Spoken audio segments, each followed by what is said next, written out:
Gao mochung'ne thieth e kaunti ma Trans Nzoia ochako chiwo puonj ne Nyamreche e kaunti no kaluwore gi kaka inyalo thiedh tuoche mag tama. Puonj ma kamano igeno ni biro konyo jotuo mathoth gi nitiere e udi ma osebedo kopondo nikech akwede. Magi duto timore e kinde mamoko kuom jotuo ma osebedo gi tuoche kaka mag sukari, kansa kod tuoche mamoko matama. Jabede ot kendo ok gisebedo ka giyudo kata giwuok oko mar yudo thieth. Okang' ma osebedo ka mayogi geno kendo miyo anyuola margi bedo kod tich matek en ne giyudo thieth ma kamano. Gavana mar kaunti ma Trans Nzoia Nyamreche ojiw mondo mi one ni oketo kenge makare mag neno ni oganda yudo thieth e yo mayot. And you know, when I started it, I was alone. And even in the hospital, there were challenges because people were not understanding it. So I've been rolling it down slowly.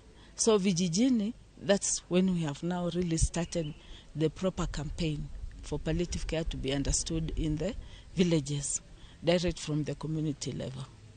Na kwa sababu ya training ambayo umetupatia kwa ajili ya First Lady Lilian na Tembea, amekuwa pamoja nasi na ametufanya tuko tunasaidia na uwezo wa kuweza kwenda kukabiliana na changamoto na changamoto ambazo tumekumbana nazo kule vijijini.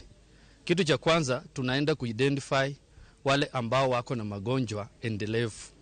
Magonjwa kama ya kansa, HIV/AIDS, diabetic na mengine. Tukisha identify tutafanya yale ambayo tunaweza kulingana na ujuzi ambayo tumepewa. Na ile ambayo hatuwezi sisi tutarifaa wale wagonjwa kwenda hospitali, na wakifika hospitali kisha hudumiwa, wakirudi sisi tutaendeleza hiyo huduma ambayo tumepewa, ndio maana inaitwa home based care.